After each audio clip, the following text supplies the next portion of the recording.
there you are again, bracing like the sky might collapse if you let yourself be seen too clearly.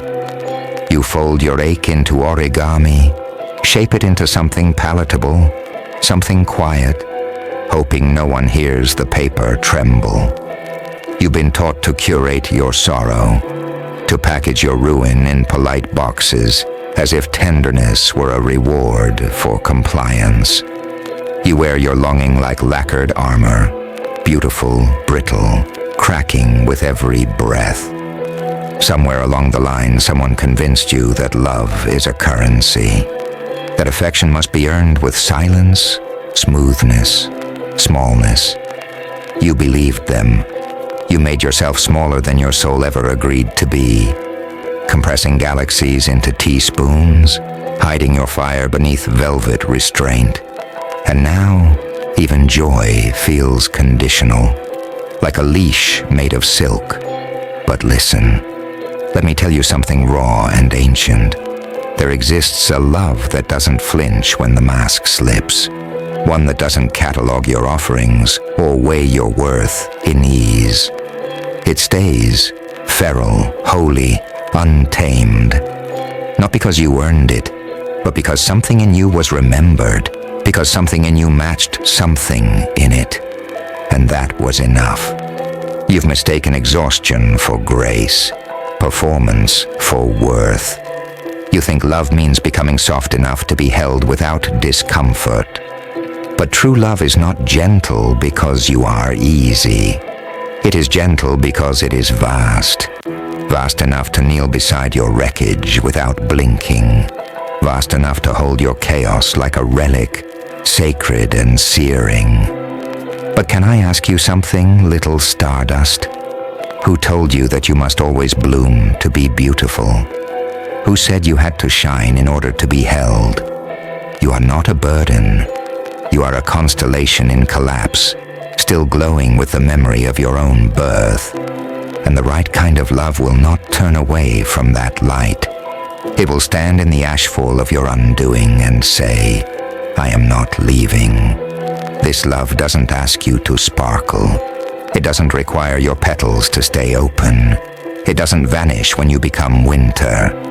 It is the river that does not ask the stone to be smooth. The lantern that burns without demanding the night to be kind in return. The gravity that pulls you home, even when you forget your own name.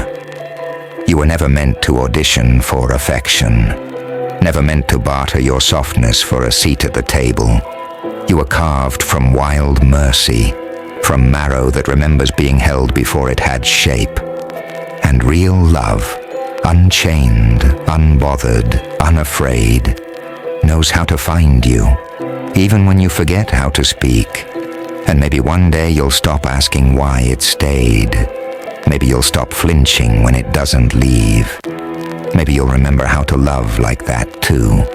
Not because they deserve it, but because you do. The beginning wasn't forgiving them, and it wasn't learning how to let go. It was this, realizing you are worth loving like that.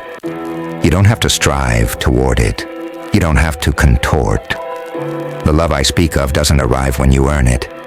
It appears when you stop performing, when you stop mistaking your sensitivity for weakness, when you let yourself be seen in all your strange, unpolished light.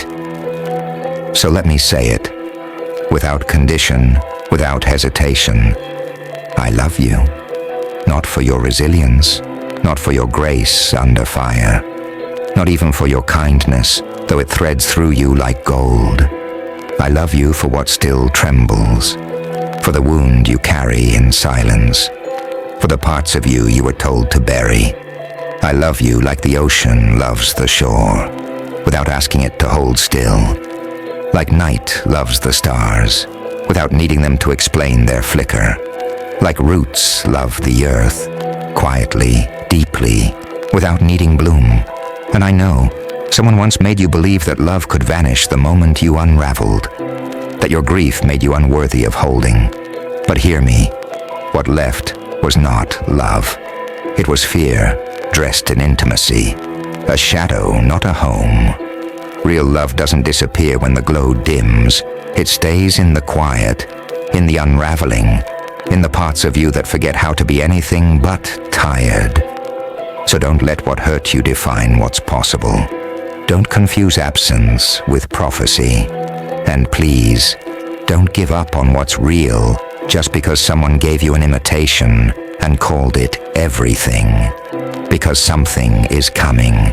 It will not ask you to dim your fire. It will not flinch from your stillness. It will not treat your depth as something to fix. It will see you and stay, not for your potential, but because your presence feels like truth. And when it comes, softly, without spectacle, you'll know it not by how loudly it arrives, but by how fully it remains, by how it makes space for your quiet, by how it does not leave. So let yourself believe, not blindly, but bravely. Let yourself open, not wide, not all at once, just enough. Enough to be found, enough to be chosen, enough to be loved not despite your past, but beside it. You haven't missed it. You're not too far gone. There's nothing in you love would turn away from. It's not behind you.